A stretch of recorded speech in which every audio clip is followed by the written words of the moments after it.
স্বামী থাকে বিদেশ। আমার রাসূল বলেছেন, যাদের স্বামী কাছে নাই, কে নাই? কথা বলেন না কেন? যাদের স্বামী কাছে নাই, হয়তোবা বিদেশ, হয়তোবা স্বামী এক জেলায়, স্ত্রী এক জেলায়, চাকরির ক্ষেত্রে, জীবন জীবিকার তাগিদে স্বামী অনেক দূরে চলে গেল।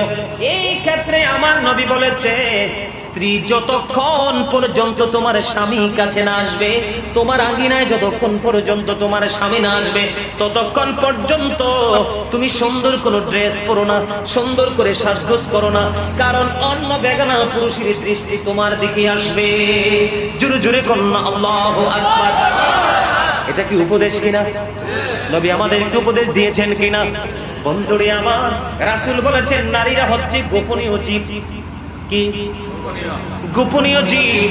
তারা যখন গোপন জায়গা থেকে, পর্দার ভিতর থেকে যখন তারা বাইরে আসে, তখন শয়তান তাদেরকে দেখলে